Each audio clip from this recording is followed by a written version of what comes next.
2, 1. Art is captivating. It compels an individual to feel what authors and artists have to offer. It gives a glimpse into a message that leaves an impact and changes a person. But what happens when the message received promotes division? What happens when it idealizes violence as a means to defend an ideology? We get lives lost and a divided nation that only intends to harm rather than find compromise. Two things on GovWhip, rebuttals clashes. Firstly, on rebuttals, throughout the round, opposition bench has been dismissive of our frames and our arguments. They assert the value of outrage as absolutely good because there exists good artists who do not have malevolent intentions. However, the existence of the opposite, of which we gave many examples that prove that this does more harm than good, again, this isn't about banning or preventing them from doing it. That isn't our burden. But second, aside from art that incites outrage, there are many other ways in which people can know about these social movements. We have the news, social media, legitimate publications, and other forms of art that are more positive and more benevolent.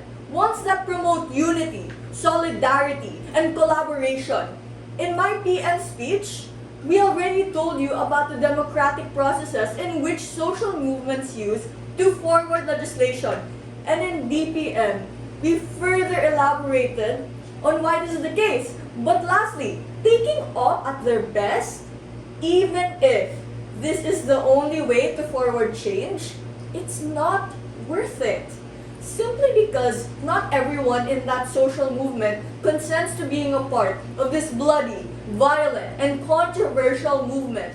Once outrage is used, it legitimizes the other party to fight back in the name of self-defense and leads to a back and forth of mudslinging and infighting between groups.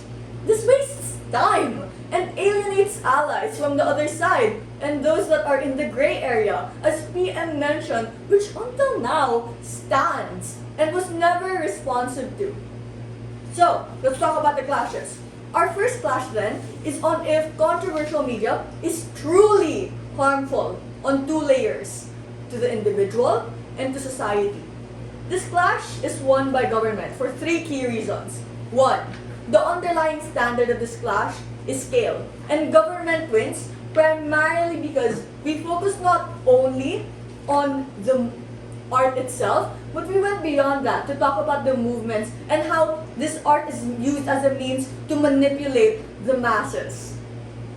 But two, the leader of opposition posits that art is not harmful and is a means to merely express oneself, which leads to our Prime Minister's frame, wherein we have already proven how this isn't the case. Because if we have real-world examples that serve to be harmful, such as the Unabomber Manifesto, then doesn't this assertion fall apart? But on another level, if art was merely made for art's sake, we would not be having this debate. Please note that side opposition was not charitable in the round. Now, Prime Minister's framing alone responds to the heart of case opposition. This is crucial in the round because even before the LO speech, we debunked the thesis statement of side opposition. We have already proven why the divisive nature of this media is harmful. 3.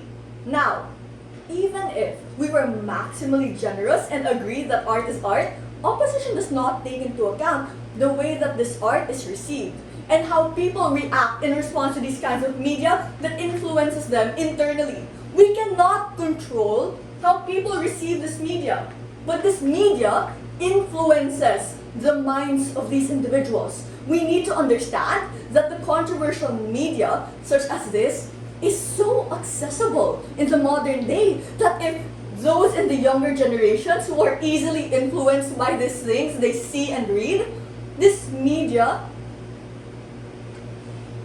they take this media to heart and it alters their behavior to be one that creates this division that harms the people around them. Symmetrically, we get individuals who distort the media with their own subjective interpretations as a means to harm a minority or a certain group, as stated by my DPM with the example of Mein Kampf. So with these three reasons, government takes the first clash, of which leads me to my second clash. Now, our second clash is simple.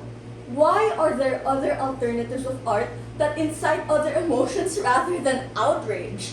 The fact that opposition side claims that art is subjective is precisely the point in which it can be used as a socio-political battering ram to forward selfish and toxic agendas. This debate isn't about banning these arts. This debate is a value judgment of impacts and weighing whether or not these are good or bad.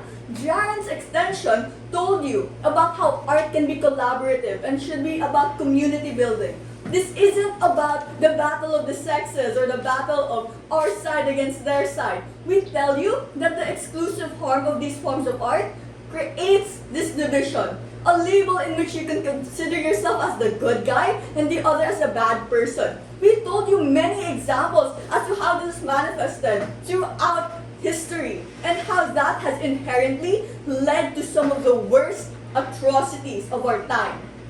Why take this risk in the first place when you can still have art that incites other emotions like solidarity, like strength, like unity? All of these are better alternatives than the risk of these arts. Opposition has failed to pick a side.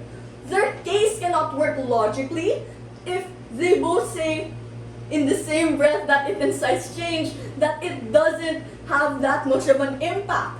Because they failed to pick a side, they lost this clash entirely. So in conclusion, the final metric in which government wins this debate is on the comparative. Only on our side of the house are we able to mitigate and minimize the harm that comes with controversial media, leading to better art that creates unity rather than division, which is something that was not responded to. GovWhip proposed.